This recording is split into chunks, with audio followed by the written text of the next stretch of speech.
Ladies and gentlemen, welcome back to the Electile Dysfunction Podcast with Ashton Cohen. I'm Ashton Cohen. Today I'm joined by Brad Polumbo. You may have seen Brad on Twitter or on television. He is a policy correspondent at the Foundation for Economic Freedom and a contributor to the Washington Examiner. We had a fascinating discussion on a lot of different areas. We started off talking about what the takeaways are from the most recent elections that took place in Virginia and New Jersey, and what that would foreshadow for the midterm elections coming up. We spoke about what the hell is in this multi-trillion-dollar Build Back Better bill that Biden and the progressives are currently trying to ram through Congress. We spoke about the hypocrisy of some of these left-wing environmentalists and how some of this green energy technology is not what it's cracked up to be. We spoke about one of the most significant Second Amendment cases to ever come before the Supreme Court, which are currently deciding right now, and what the ramifications of that decision could be for the entire country. And we spoke about whether the United States is heading for national divorce and a whole lot more. Hope you guys enjoy. It was a fascinating discussion.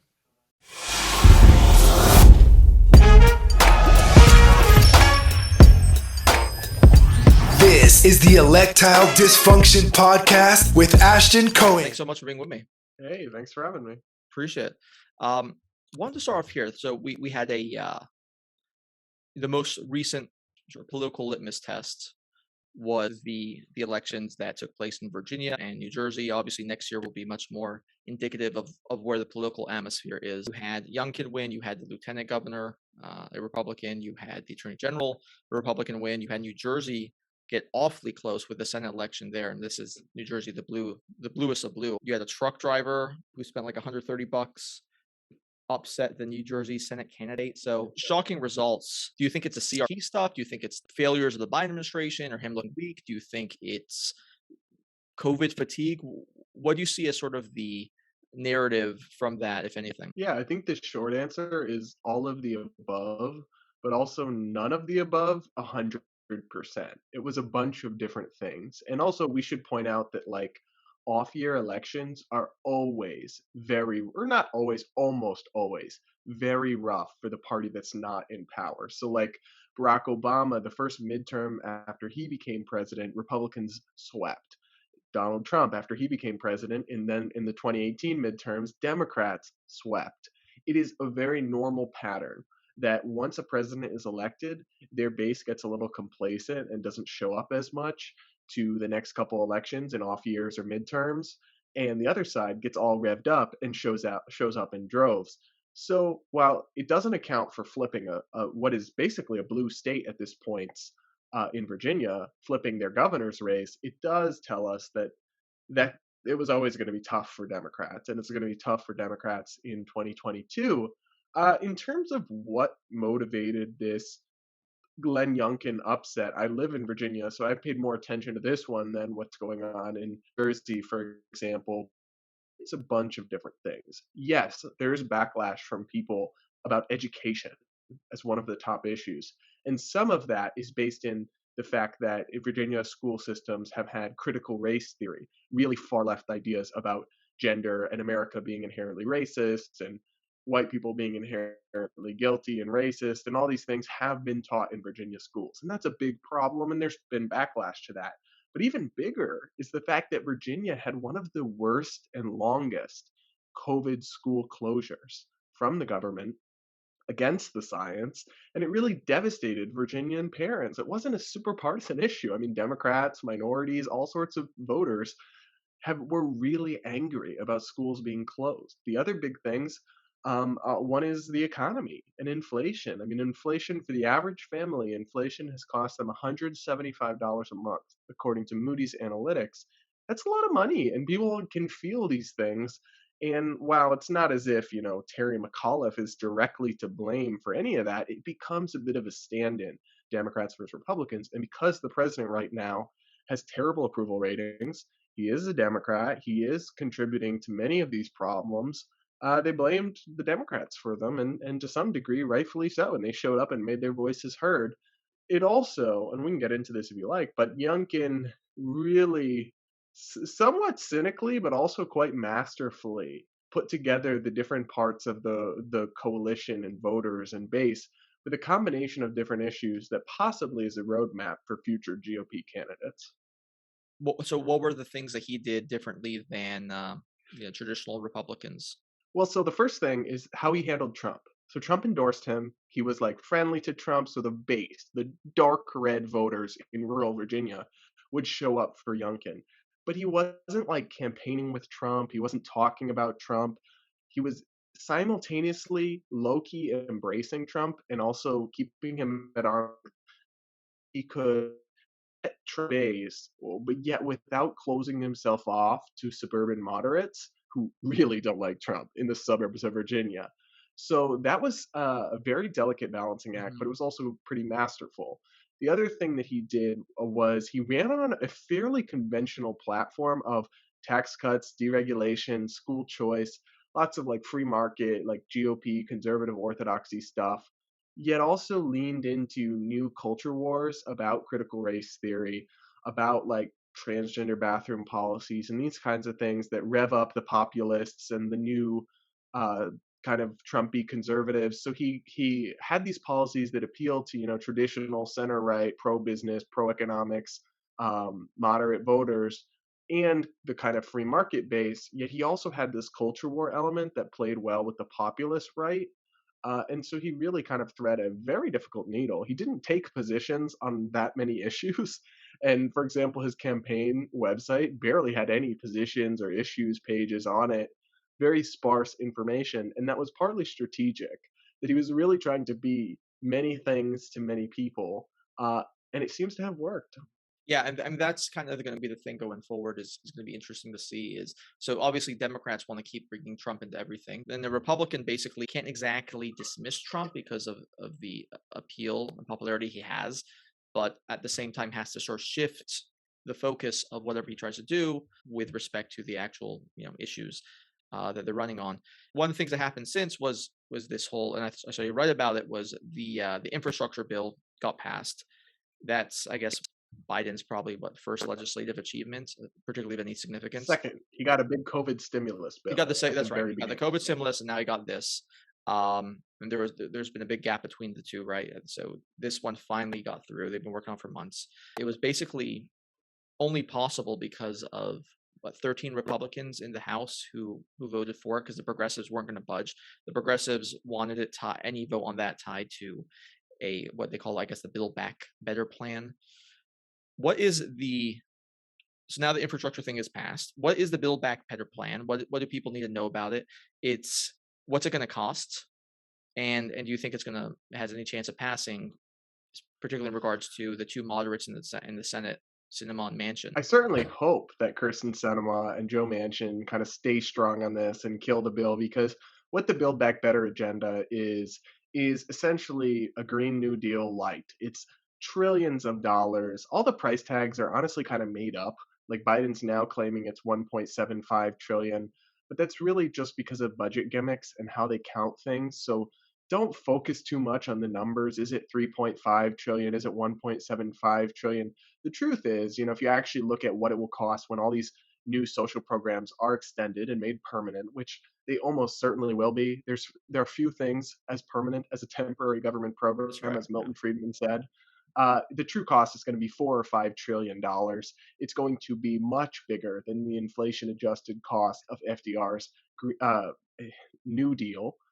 And what is in it is everything from massive subsidies for electric vehicles, which mostly go to wealthy people, and everything in the Green New Deal, including the AOC's pet project, this idea of a civilian climate corps, where they'll spend billions basically making up jobs for environmental activists to get union benefits and high wages doing planting flowers or whatever. And then it's got everything in there from like government childcare to child tax credits. And importantly, on the tax side, it's got corporate tax increases, it's got individual income tax increases for high earners. It's got a tax on smokers, on anybody who consumes nicotine products, a very Not steep weed though, tax right? increase. No, not Right, right. marijuana. I guess But, it's not federally legal yet, but yeah, I mean that's there always seems to be favorites when it comes to those distinctions of vaping those 2. products are Yeah, covered though, right. in this tax hike, and it's Hmm. just interesting because Biden had said he wouldn't raise taxes on anybody earning less than $400,000, but most smokers and most vapors earn a lot less than that, and their taxes will go up in this behemoth package. So there's so much in it that we could spend all day breaking it down, but it's that kind of stuff. It's massive social spending, welfare expansions, lots of like crony capitalist subsidies for energy companies and electric vehicles and all the stuff that will not make much of an emissions dent, but fuels the kind of AOC progressive fever dreams, and things that will go to their well connected industries and supporters. It's a nightmare bill. It's just a giant big government boondoggle. And I'm hoping it doesn't pass. I actually think that passing the infrastructure bill now that it's going to be signed into law and they can't hold that hostage over people Mhm. may doom the Build Back Better plan because the moderates don't have to vote for it because they Right. already got their infrastructure bill. So I'm hoping that's the case. Right, they seem to have lost a lot of their leverage when it comes to that. I mean, Manchins and all, you have to, aside from harassing them in bathroom stalls, doesn't seem like there's a lot of pressure that they can, which is disgusting, by the way, but it doesn't seem like there's a lot they can do to pressure them because they prove that they are willing to support something that's, moderate, and they were very skeptical about adding trillions and trillions of dollars in debt. And it's worth mentioning as well. I mean, you got about 40% of all the US dollars have been printed in the last year and a half. We have inflation, which is basically triple of what it's supposed to be, of how it's usually run, which is about 2%. We're looking at like 5.4% on the CPI numbers, which themselves are pretty fudged up. You got just mass trillions and trillions of spending from the COVID. It's like, where does this party end? You have to wonder, like, they must not believe that there's any consequences for spending basically to infinity. And at some point the music's gonna have to stop. With the electric vehicles thing too, I saw. I don't know if you saw this, but so Musk brought up that it's what for only the subsidies go for union electric vehicles. Is that right?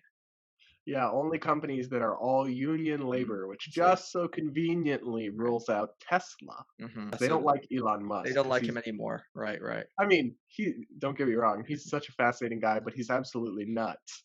But the Biden administration is not a fan of Elon.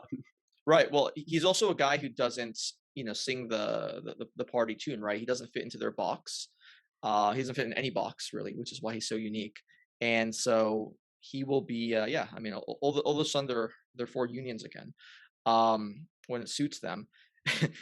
With respect to the green, what is it, the climate core thing? So this is going towards people who are going to be I don't know if they've even spelled it out, but people who are gonna build windmills and that kind of No, stuff. not even that. It's just like Peace Corps, but Okay, environmental. okay. It's actually more like FDR had these make work programs, these like Mhm. civilian corps, where they put you to work. The government creates jobs. Of course, they don't talk about the fact that that money would have been spent in the private sector on more productive jobs, but they create jobs to do like environmental. It's basically like, do you want to get paid to be a sunrise activist and do Mhm. like climate advocacy and environmentalism and stuff all on the taxpayer dime. What's hilarious about this multi-billion dollar initiative is that literally the Democrats themselves admitted that it won't reduce emissions. Rhode Island Senator Sheldon Whitehouse, who's a big climate change hawk and really has supported a lot of this Green New Deal stuff, he was asked about the Civilian Climate Corps, which is AOC's pet project. And he said, I like it, I support it, but if we have to choose, we should put funding on stuff that will actually reduce climate emissions. That the core won't actually make any difference in the climate emissions. And he just admitted that. And I'm like, then what is the justification? It won't create jobs because that money has to come from the productive sector of the economy. And it isn't even going to reduce emissions. So it's literally just this giant government program for people like AOC to go work and get $15 an hour in healthcare benefits, courtesy of the taxpayer, to plant flowers or whatever. Right, right, and hug trees and, maybe have protests in front of forests or something.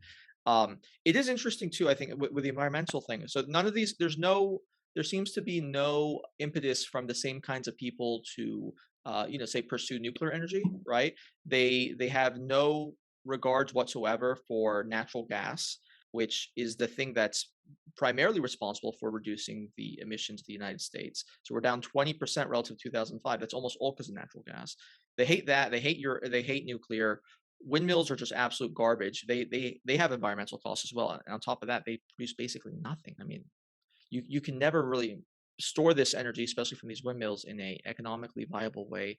At least not for several decades. It kills birds. It kills endangered species. You have to flatten out entire land areas in order to install these things. So, like, what is it exactly from your perspective that they want? Is it just a situation where they want to just stop modernity? And it doesn't make sense that you could be all about the Green New Deal stuff and then not support the things that actually reduce carbon emissions.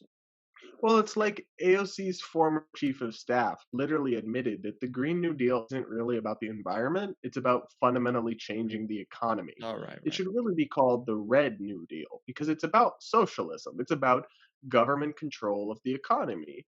And that's like the Civilian Climate Corps would make no difference in carbon emissions, but it would allow them to shift millions of people from the private sector employment to working for the government. And that really is their goal, is to exercise more and more government control over the economy. And environmentalism is really just a convenient way to do that.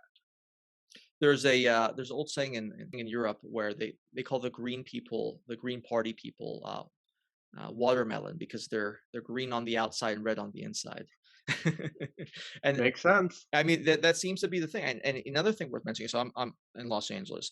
Uh, we spoke about this a little bit earlier, but like L.A., San Francisco, these cities that are filled with people who proclaim themselves as environmentalists are some of the filthiest cities in like the industrialized world by far. Like how so you guys are environmentalists, but you're okay with like the streets looking like absolute garbage and filth and human feces and syringes and trash and homeless encampments all over the environment. And there's no real impetus to change that. But yeah, they're environmentalists. I feel like we shouldn't even let them call themselves this, right? It's like Yeah. I these mean, should they be the just don't cleanest practice. cities. If you guys, this the so-called environmentalists per capita are probably the highest in places like LA and San Francisco, and yet there are third world countries I've been to where they're cleaner than some of these cities. Yeah, it's just funny because they don't really practice what they preach. You and I were chatting about this before we started recording, but I'm from New England area and Massachusetts in particular. And Boston is one of the wokest cities, right? Massachusetts is very blue. They elect Elizabeth Warren. It's actually one of the most racist cities in America. And this is widely documented Mhm, how much historical racism there was in Boston, including like redlining and all sorts of government policy, but also how like casually racist people are still on the streets and such. And it's just funny because it's like these are the woke people. This is one mhm, of their bastions. mhm, Yet it's consistently rated one of the most racist cities in America by like mainstream media outlets and other analysis that look into that kind of thing. And I find that, I mean, it's bad. So I think that's bad, but it's also kind of funny, like that these mhm, people just don't practice what they preach and they don't have to. It's the same like when you see AOC at the Met Gala or all these politicians breaking their own mask mandates. mhm, I think they know that the mainstream media will cover for them, and so they really just don't put a lot of effort into being consistent. mhm.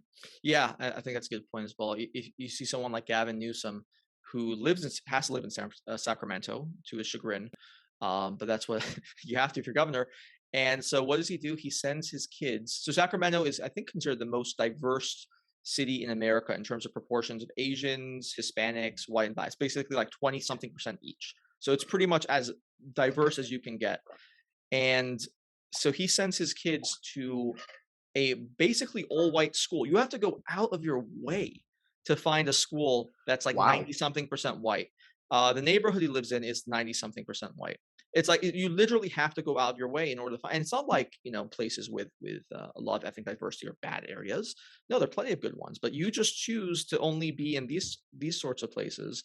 And I just saw this morning too the Nancy Pelosi officiating the Ivy Getty's wedding that kind of made the rounds on Twitter today, and that's the mentality. It's just like go look at the ethnic diversity of that wedding, right? And I guarantee you this person is is the most woke, typical trust fund baby. Only hangs out with this people of her echelon and of her racial demographic. Um, And I just read like a couple lines into it, and it's like, oh, we met at the UNICEF ball, and then we went to Capri, and it's like these are the party of the people, and they look down on other people in Middle America. It's like you guys only hang out with yourselves, you know? And they think that the rules only apply to the little Right. people. That's what bothers me more than Mm-hmm. any of this is politician after politician. We've all seen the stories, right? Getting caught taking their mask off when the cameras are off or going to events. And so I know Gavin Newsom, right, at the French Laundry, but he's Mm-hmm. literally one of hundreds, Yeah, if they're all not doing it. dozens, Mm-hmm. right? They all do it and they don't care. They think that the special people gathered in DC and state capitals need to run society because they're educated and they're the experts, and everyone else needs to just listen to them because they know better how your life should be run than you. And I just fundamentally reject all of that. I think that people know what's best for them better than anyone else. You're the expert in yourself, your own needs and interests. And so, as much as possible, decision making should be decentralized, not centralized. But of course, power corrupts, and corrupt people are drawn to power. So, corrupt people are drawn to politics and people who want to run other people's lives and exploit power systems to their own benefit. And that's how we end up with people like Nancy Pelosi and also, some people on the Republican side that are swampy as hell. Absolutely. It really is a broken establishment, and it's becoming more and more like, oh, I think it's the Capitol and the Hunger Games, right? You see the comparison of like all those rich elites in this dystopian society gathering, and then you look at the Met Gala and it's all the woke Hmm. elites surrounded by the masked Right, servants right, in right, right. black. And it's like we really are getting closer and Mhm. closer to that. And what's hilarious is those are the same people that will then go complain about inequality. Right, right.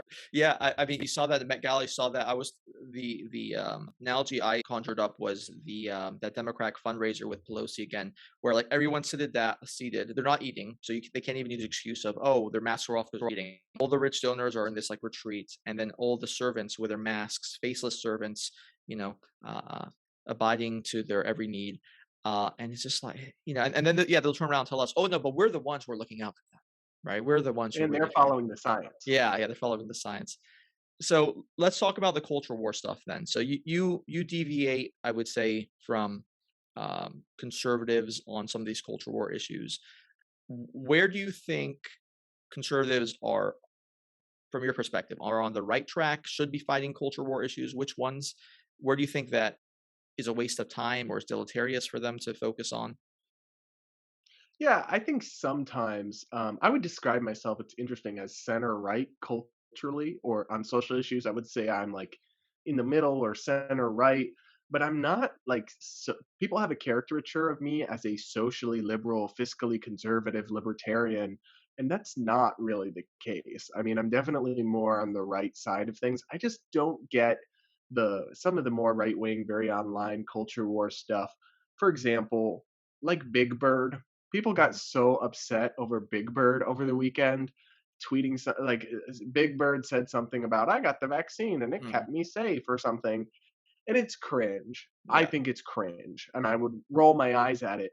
But like, if you're really spending your time on the weekend, and some people were like tweet threads about Big Bird government propaganda, rah, rah, rah, it's like you're Yeah. overreacting and you have no right to call like campus people snowflakes, right? Like you're just Mhm. sometimes there's this tendency to get so mad over these very small cultural things.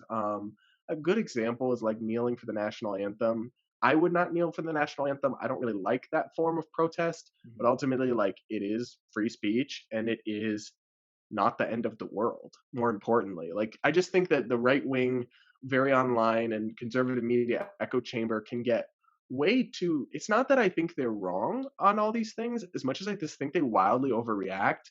And sometimes they'll spend things like they'll get outraged over some celebrity's comments, and like they're not talking about school closures across the Mhm. country Mhm. because of big government COVID authoritarianism that are literally depriving people of childcare, setting their kids back, causing mental health problems. I often just think there's a Absolutely. misalignment in priorities.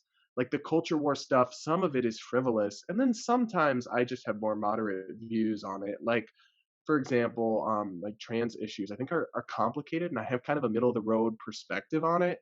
And I think both the far left woke view on it is nuts, Mhm. but also like the right can be very crass and insensitive about it. And same with LGBT issues more broadly.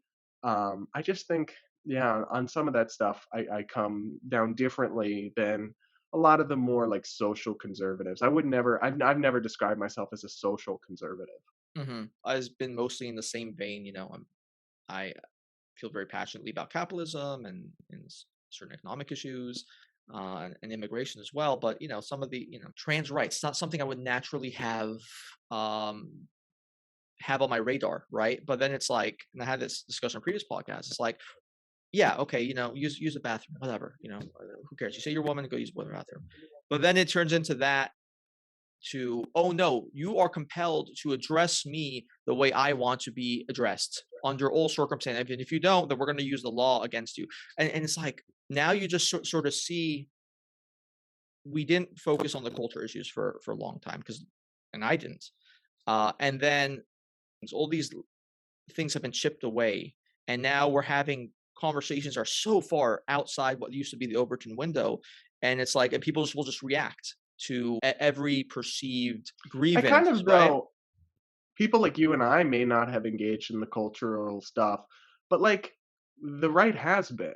Hmm. Fox News every single day has covered the culture story of the day. Like it's not as if there is sometimes this narrative as if we've neglected culture. And I just don't know how true that is. I'm a policy focused person, and I'm constantly dismayed at how little policy is actually covered in conservative media and how obsessive it is over culture. Not that I know culture is important. I just would like to talk more substance more often. Right. But I also would say that like I'm not unsympathetic to what you're describing, but the knee jerk reaction tends to take you to the opposite extreme, right? Whereas if you actually have like a nuanced or middle of the road view that says, like, Hmm. no, obviously biological sex is real. And so sports need to acknowledge that reality. Right. And that's not transphobic.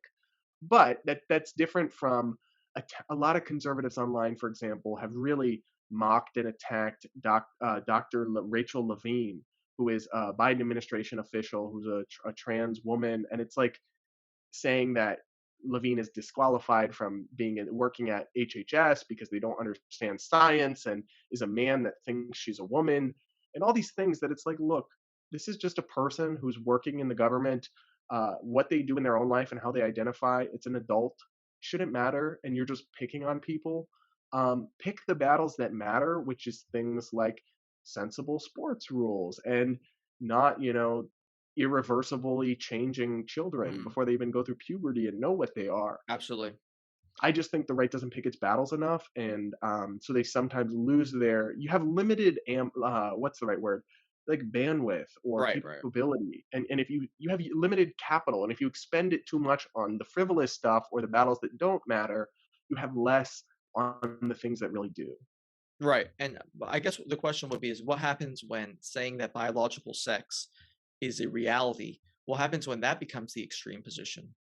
Right. And which, if you listen On to Twitter, it media, right, and has. It Twitter it can get you has, and all banned. media it has, right, it can get you banned. And I'm still trying to think about this myself, with how in depth we have to get with the culture stuff. Because all right, so the area that the left has had the most difficulty making ground in, I would say, of all the sort of culture issues would be something like gun rights, right? And it's the NRA, not just people, some people in the center even, have distasteful feeling about them, but they've barely given an inch, right? That's been sort of their tactics. They do not want to give an inch.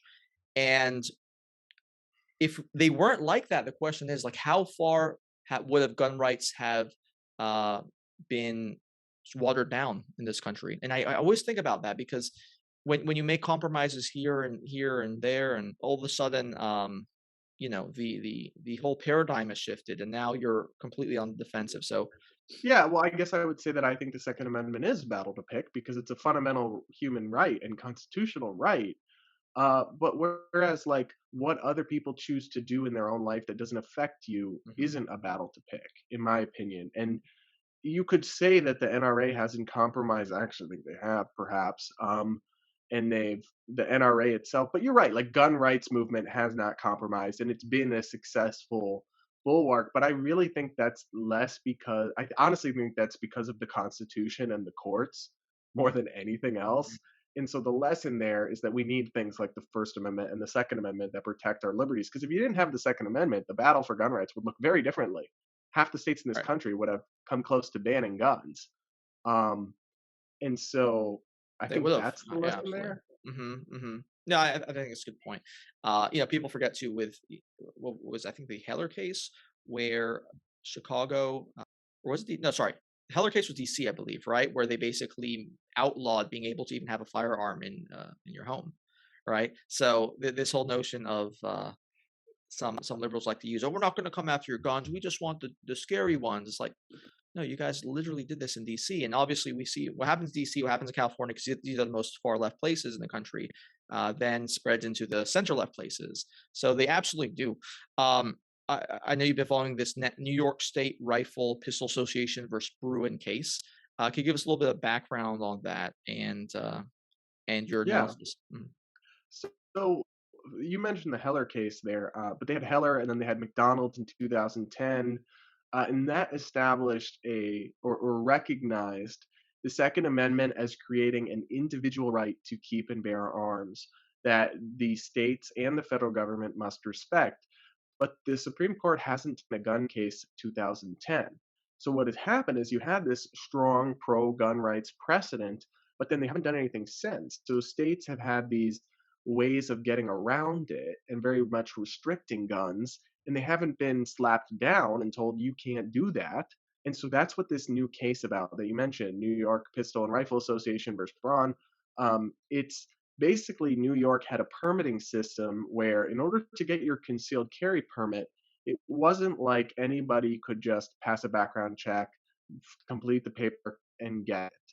You had to convince the government bureaucrats that you have a special need beyond just self defense, Mhm. beyond living in a dangerous part of the city. And so they were only giving out permits to like judges and celebrities and people who had like threats against them or and it's like, hang on, this is supposed to be a right, not some privilege I have to beg the government for. And so the Supreme Court finally took this case, and now they have the chance to review it and slap down these workaround restrictions that these blue states have enacted. And I think they need to do so and do so emphatically. Otherwise, places like New York and California and all those will continue these kind of underhanded workarounds to avoid the Constitution. Right. This is a New York case. The situation basically identical in a place like LA. You need a provide them with a special justification, and what's the sort of special purpose? It's whatever they decide. So it's completely arbitrary. And so, what other rights do we have in our society? What other constitutional right? Imagine if they did that with Right. free speech, Right. right? Like, Exactly. "Oh, you wanna have a protest? Convince us that you really need it." Hmm. Hmm. Like, that's not how rights work, but they've been able to do it because the Supreme Court has been inactive. Justice Thomas, who's one of the most conservative judges on the court, he's written dissents when they have declined cases in the past and said the Second Amendment is a disfavored right.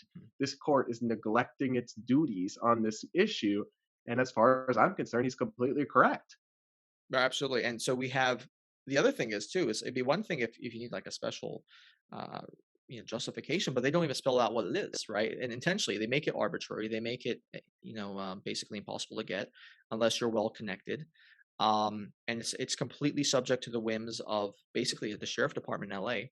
Well, Uh what's crazy you about the know, New York case is that when you have these arbitrary systems of big government, it's the well off and well connected, like you said. So you actually have a coalition of African American attorneys that filed a brief in this Supreme Court case saying that their clients, which are mostly Black and Hispanic men, got sent to jail over gun charges because they couldn't get these permits that white, well-connected, rich people were mhm. able to get in the city. So it's like this progressive Democrat policy is literally racist, and you have black defense attorneys, not exactly a conservative typical Right. constituency, filing an amicus brief in this case. So it really tells you how warped the system is and how contrary it is to Mhm. what the left's stated values actually are. Yeah, and there was oral arguments yesterday. The the people representing New York, they argued against allowing people to protect themselves in a high crime area, right? They said, well, we can't allow this because it's a high crime area. And Roberts, who's the flakiest member of the conservative branch of the court, said, "How many muggings take place in the forests?" Right. So I thought that was a really good line. What good is a right if you can't use it in the areas in which you need to use it? Right. Right, The I rural mean, areas that's you what have it. they've done. Hmm. They say you can have a gun in your home, you just can't transport it anywhere or bring it into almost any public venue. Well, then it's like you don't really have a right to protect yourself.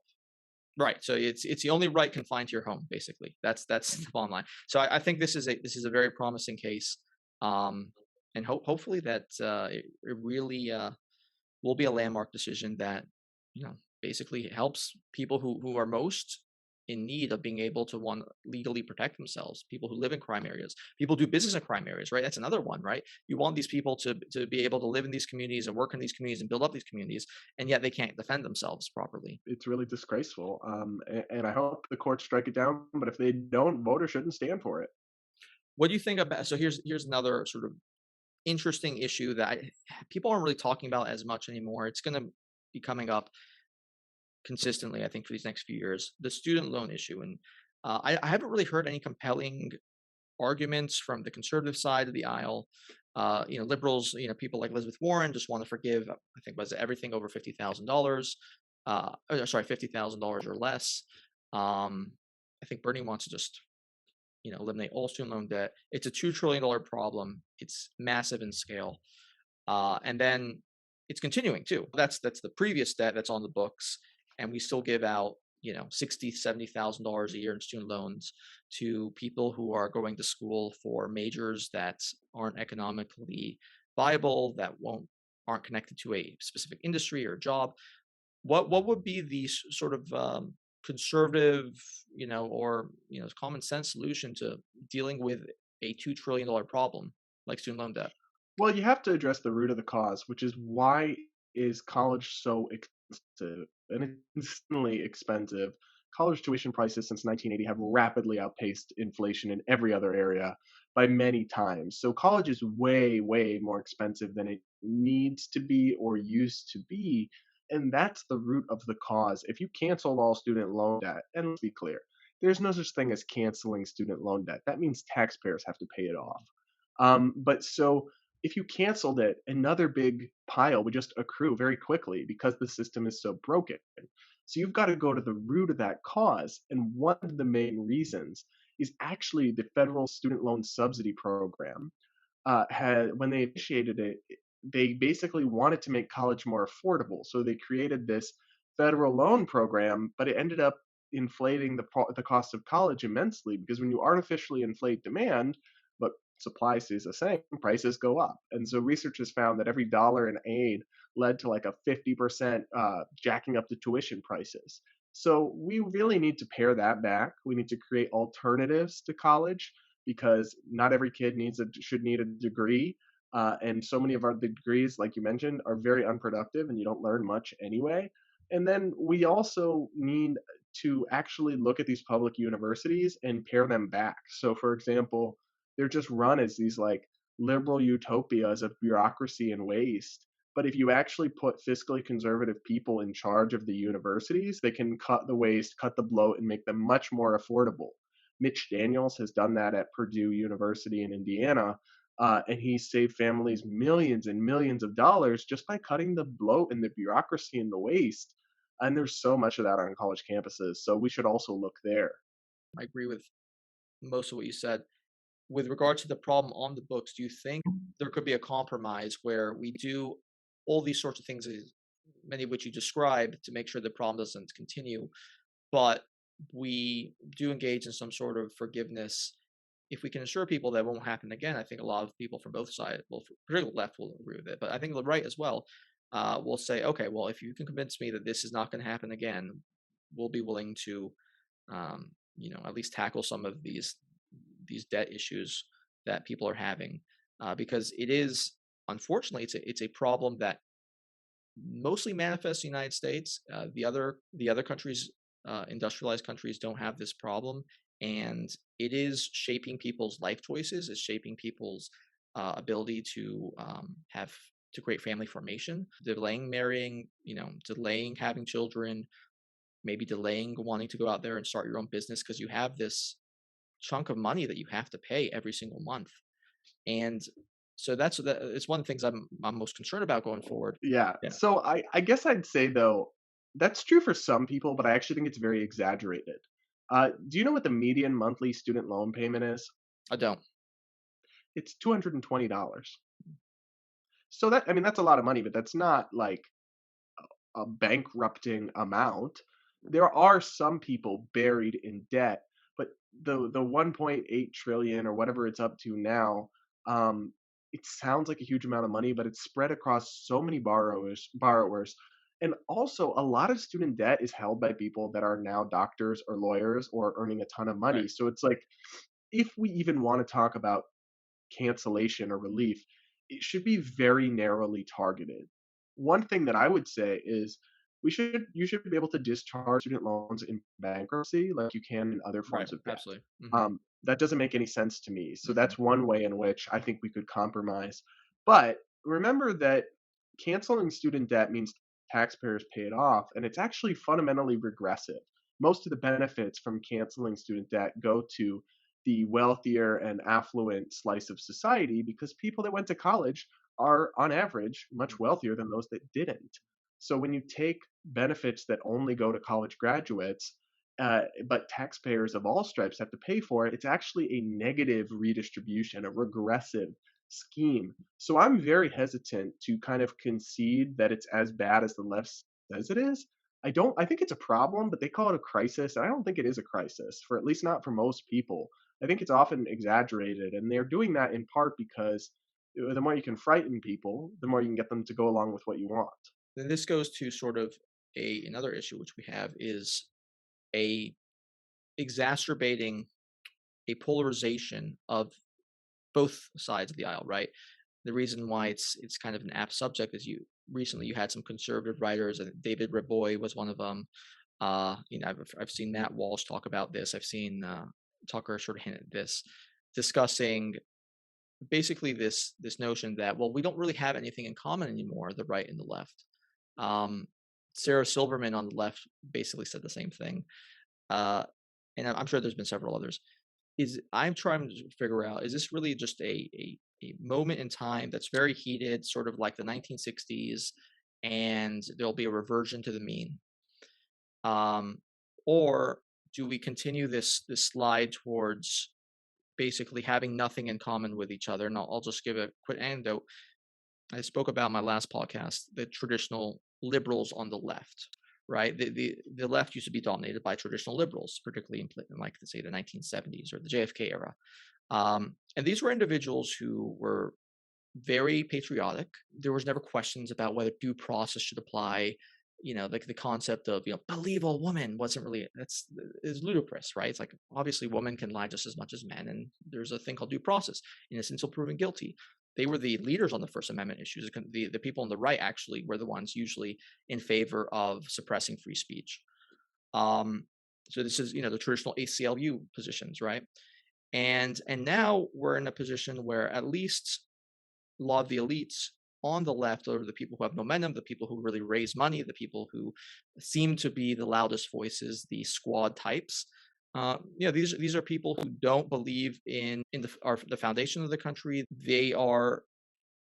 It's more than just disagreeing about tax policy now. People actually hate what this country is about, hate the foundation of the country, think that the founding fathers are all these racist, evil people, don't have much time for the Bill of Rights, at least not when it suits them, and are in favor of free speech restrictions everywhere. We hear this when they talk about hate speech. Hate speech is not covered by Constitution. It's like, yeah, what the hell are you talking about?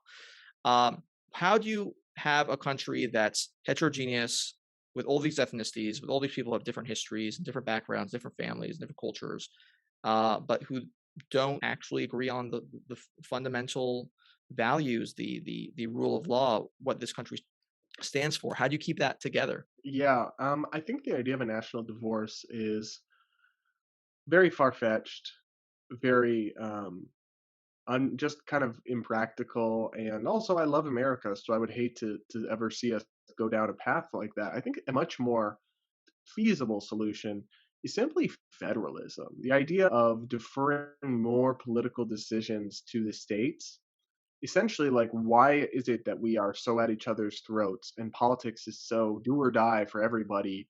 Well, it's because we're fighting over every 4 years a president that's going to swing the entire nation's politics and affect lots of issues people care about.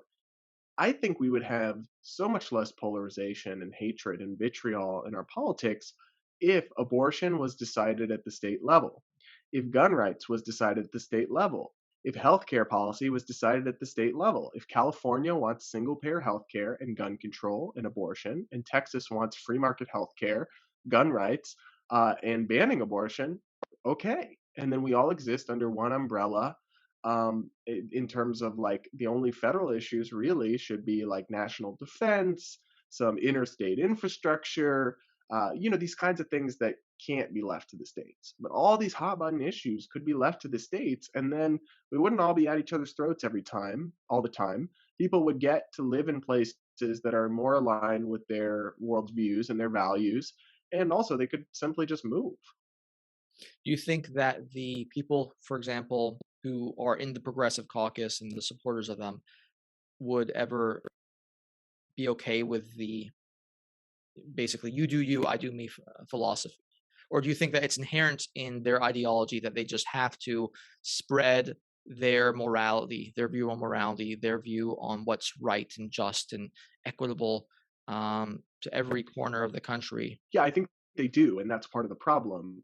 They would not be content to allow Texas to ban abortion, even though they live in California, can have their own rules. Mhm. The flip side of that is many conservatives and Republicans wouldn't be content to allow California to allow abortion.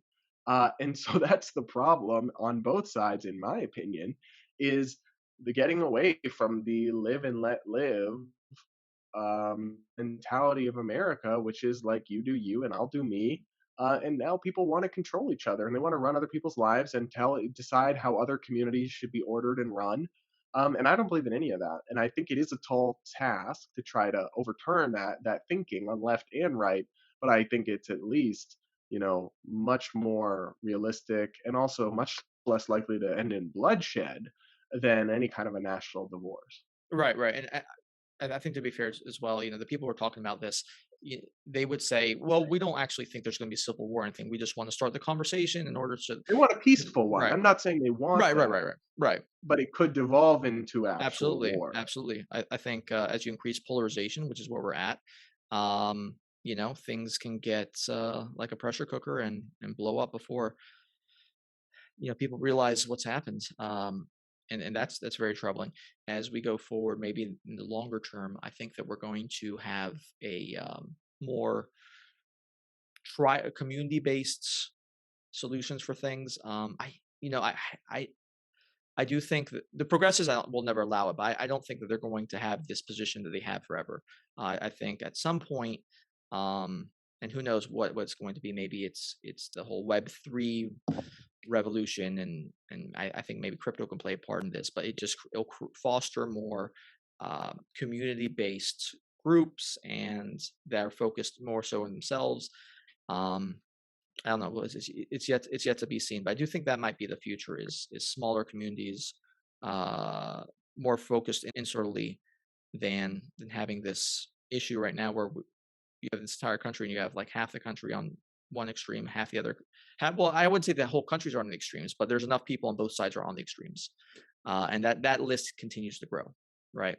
Um, what are you most concerned about in the medium to long term in regards to the United States, whether it's economically, culturally, geopolitically, and what's the thing that gives you the most optimism? I think the thing that gives me the most pause is the turn away from individualism, and towards kind of collectivism, whether it's socialists on the left or some nationalists and populists on the right. People that start to prioritize, groupthink and mobs and collectives over individuals and personalization. That's something I find very troubling and hope to push back against. In terms of what gives me the most hope is I think that over the last 2 years, people are waking up when they see things like the government closing their business, the government telling them their livelihood is not essential, that they don't get personal choice in medical decisions, that their kids' schools are going to be closed. I think people are waking up that government can't solve our problems, and that the political class is truly corrupt. People are seeing the mask hypocrisy and the Pelosi scandals and everything. And so I hope and I think that people are increasingly realizing that the government can't solve all our problems.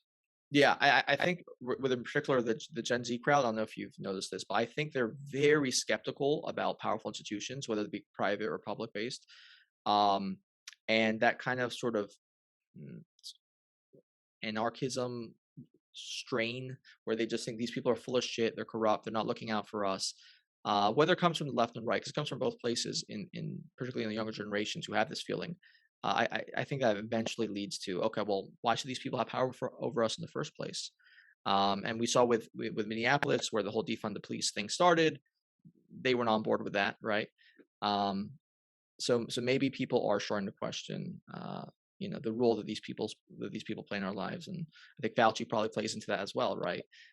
Yeah, Right. Fauci. Oh God, we Yeah. could do a whole nother podcast about That's a him. whole. But Yeah, good. if anybody's shown us why we can't trust centralized, powerful authorities, it's Dr. Fauci.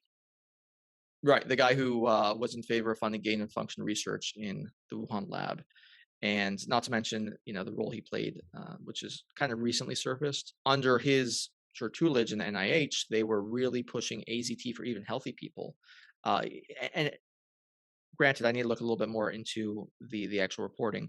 I've seen it at a few different places, but it does sort of fit into this line of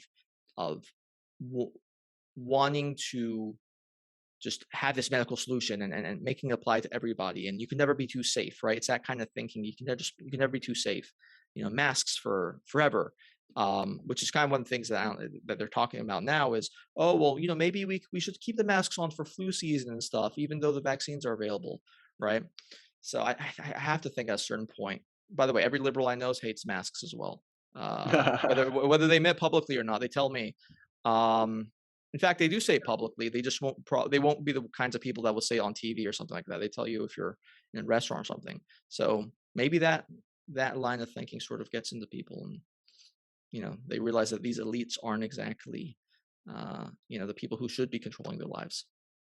I certainly hope so. I do get it from people also who aren't just conservative. I'm starting to hear it more and more. Absolutely. Well, Brad Polumbo, thanks so much for being with me. Where can people find you? Twitter, Instagram, YouTube. Just search Brad Polumbo, Polumbo. Thanks for having me on. I appreciate it. Absolutely. It's been great. If you enjoyed our show, please click subscribe to stay up to date with our YouTube channel and podcast, and give us a 5-star rating on Apple Podcasts so that we can keep delivering guys some great content. Thanks for listening, and we will be back next week. We're going to talk about the issues that really matter. Our country, our economy, the Fed, QE, GDP, BTC, NFTs, AOC, the CCP, Cardi B, Yeezy, Yellow Socks, Iran, Joe Biden's dementia, come on, man, and probably sex robots. We stand for a free and open debate and exchange of ideas. And if you disagree with anything we talk about, you are a racist and no better than Hitler. What? Let's get started.